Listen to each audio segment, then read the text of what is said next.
Welcome to True Crime with Tina. Don't forget to like and subscribe. Hi everybody, welcome. It's gonna go to Alexee Trevizo. So I figured I've gotta do this every single day, ride this bike, and I might as well get back to my videos of giving my opinion on whatever I want to give my opinion on. If you want to watch and follow along, give me a thumbs up, like the video, subscribe if you are not. So have you heard of her? This is the 19-year-old girl in New Mexico who went to the hospital, the emergency room, on January 27th and gave birth to a live baby, and then put her baby into a trash bag and put the baby at the bottom of the trash can, and then pulled a new garbage bag and put the garbage bag like nothing happened. So this girl went to the emergency room.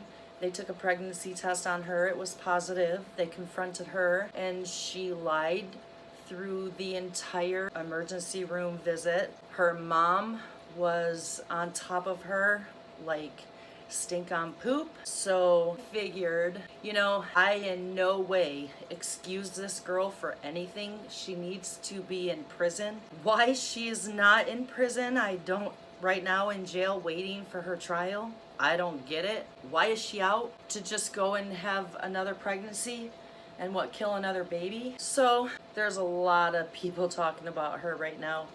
And I kind of want to give a little clarity, because a lot of people have a lot of things to say about her mom. I have a lot of things to say about her mom. However, in Alexee's defense, I do not think that she went there thinking that she was going to do this. I do not think she knew exactly how far along she was. I definitely do not think her mother knew how far along she was. A lot of speculation out there, a lot of people talking about this that really, I don't know, speculation and, trying to talk things out are a lot different than just accusing people and coming up with scenarios that you think happened when nobody really knows. Because it's on camera footage, that she ran to the bathroom with her hand on her butt. I've had 4 babies. Let me tell you, when you have the urge to push, you think you gotta poop. You're gonna poop on the table. 4 babies. I pooped 4 times. It happens. So when she felt like she had to push, now she went in with back pain. That tells me that her baby was sunny side up, which means her baby was coming out face up. That gives you back labor. My second baby came out sunny side up. He came out face up, because when a baby comes out, they're supposed to be face down, and they kind of go through the birth canal, and their head, they kind of, they do this when they come out. When a baby is face up,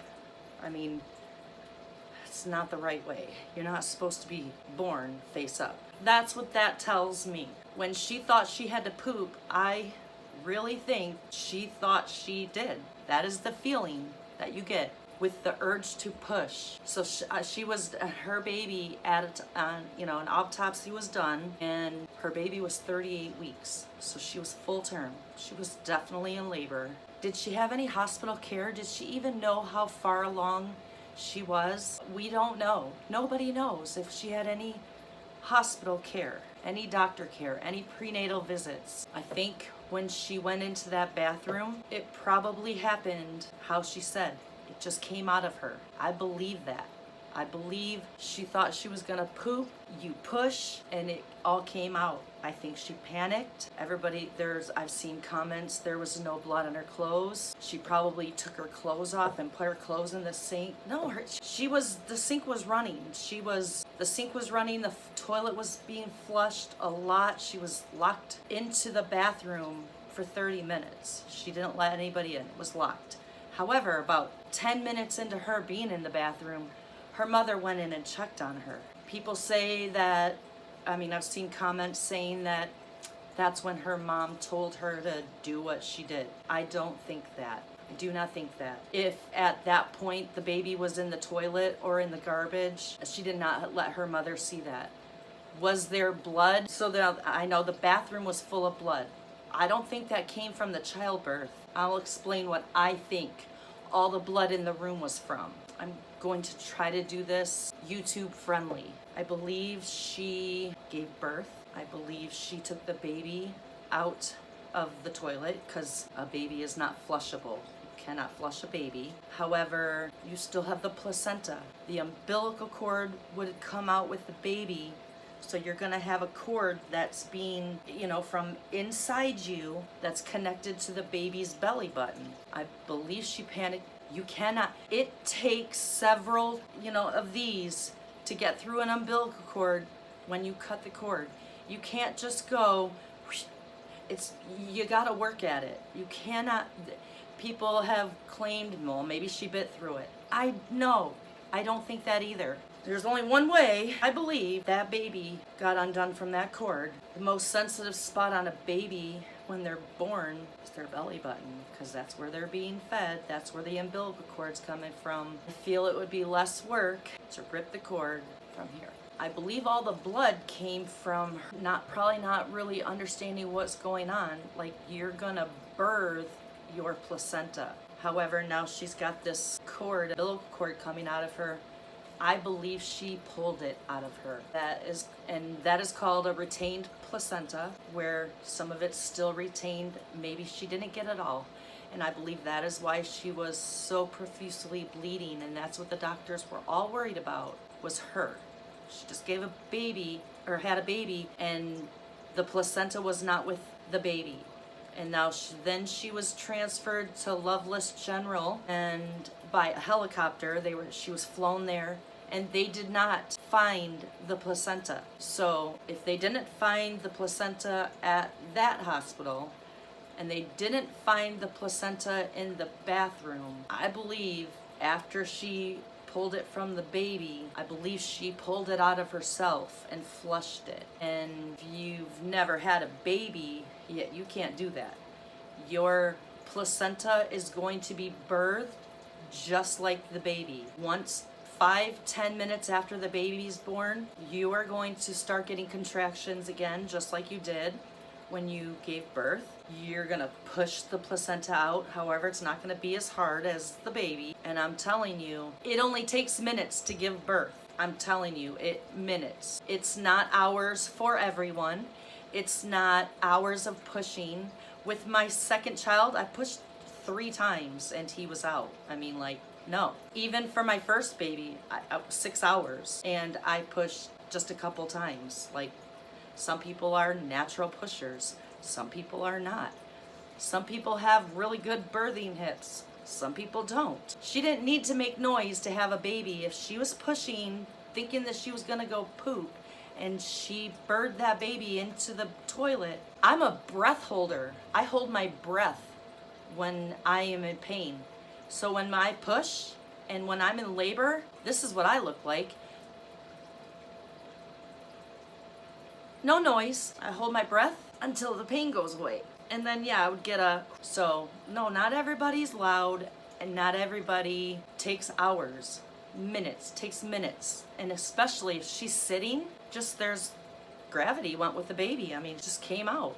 I mean, I pushed 3 times with a 9-pound baby and made no noise. So it's possible that she gave a completely silent birth in there, especially with fear. The fear that girl must have had in that bathroom, I can't imagine. And then on top of it, the fear of her mother. I know I'm 13 minutes into this video. I just want to give a little clarity and maybe what was going on in her head. Because I, with my first pregnancy, lived at home. I had a boyfriend. Nobody knew. I come from a very religious family. My grandfather started our church. My mother was a preacher's daughter. Makes me a preacher's granddaughter. I have an uncle that's a pastor. I have a cousin that is a pastor. I have 2 brother-in-laws that are pastors of their own church. My sisters married pastors. So when I had to tell my mom that I was pregnant, boy, in all of my years, that was the scariest thing that I ever had to do in my entire life. And I called her up and I asked her if she wanted to meet for lunch at Burger King. We never did that before. And mind you, this girl was 19. I was 21, terrified of my mother. So I got off the phone with her. She agreed to meet me at Burger King. I then got off the phone with her and I called her best friend and I asked her to meet us. I told her what was going on, what I was about to tell my mother, and I told her that my mother was going to need her. I grew up in a house. I went to church Sunday morning. I went to church Sunday night. I went to church Thursday nights. Monday night was choir practice.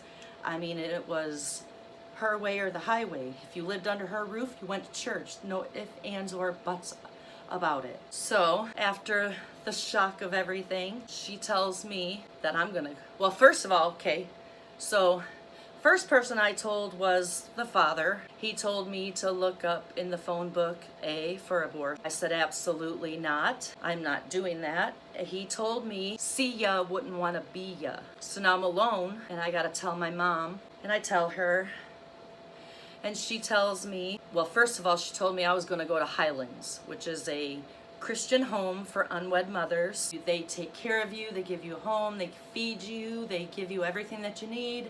You give your baby, or you give birth to your baby, they take the baby away, and you go home. No, I'm not doing that. And I contemplated there for a little while of giving him up for adoption, and through this whole time, I'm not allowed to talk about my pregnancy. I'm not allowed to wear maternity clothes. I'm not allowed to be happy. If anybody was to question me, I was to lie. I'm just gaining weight. I was 120 pounds when I got pregnant. I was tiny. And lucky for me, I did not show until I was about 6 or 7 months. But I wasn't allowed to tell anybody. I wasn't allowed to be happy. I wasn't allowed to, I was supposed to be, a goody two-shoes in the church because, I was her daughter. But no, I'm going to disgrace the family and, have a baby unwed. And they didn't even know I had a boyfriend. So I decided to keep my baby. And after I decided that, it was the only thing I ever heard was, this is your baby. I am not taking care of this baby. I already raised my baby. This is your baby. You're going to raise it. I'm not doing nothing. So understand the fear that this girl went through. However, my child is going to be 29 years old on the 28th in a couple of, in about a week and a half. Like, I did not keep my baby. I did not, terrified, but I kept my baby. I don't understand why this girl is out. I don't understand with being in a hospital, why she didn't, the doctors and the nurses were knocking on the door, asking her to unlock the door. Why didn't she take one of them in? Go, I just gave birth. My mom's in there. Can you get her out of the room? I don't want her to know. Can you just take the baby away from me? And not say another word. It was a safe haven hospital. What do you guys not get about that? Stop killing your babies. Take your baby. Don't put it in a plastic bag. Flip and wrap it up in a something and go take it to a fire department, a hospital. You see on the news, there was a girl that gave birth. She had her baby. She walked into a restaurant, handed her baby to a stranger, and left. There's so many options today. I didn't have those options back then. I didn't have no safe haven or anything like that. You didn't have these women killing their babies either. Well, Susan Smith was in 1994. She was like the very first one that I ever as a mom. I believe I was still pregnant, but my gosh. That one was horrible. All right, so I feel like I'm gonna do these every more. Maybe it'll help me keep on my track of at least doing this 15 minutes a day. And now I've been doing it for 20 and I'm ready to die. Whew! So I'm gonna leave it here for right now. I am so not done with this topic. When I get to my computer into my bed, I'm gonna try to make another video with all the proof of everything that there's so much proof out there in videos and footage, and how I know that the umbilical cord, and the nurse said that it looked like an animal attacked it, where the umbilical cord was ripped away. I can't even think about it. It's just, all right. Well, you guys have a wonderful day. In my next video, hopefully I was doing one also with my new diagnosis and the stuff that I've been going through the last 2 years. I'm editing that one right now. This one I think is just a one take. I'm just uploading this one because this is sickening. This girl is out. She was able to go to prom. She's able to go party and do whatever she wants right now. And she's 19. She's an adult. Why is she at home? She should be in jail awaiting her trial, and then she needs to be sentenced. That was her baby. The autopsy said that there was air in the lungs. She killed that baby. She's a murderer, and murderers are supposed to be in jail. Why are you giving her a chance to get pregnant again and possibly do the same thing? Why? I really need that answered.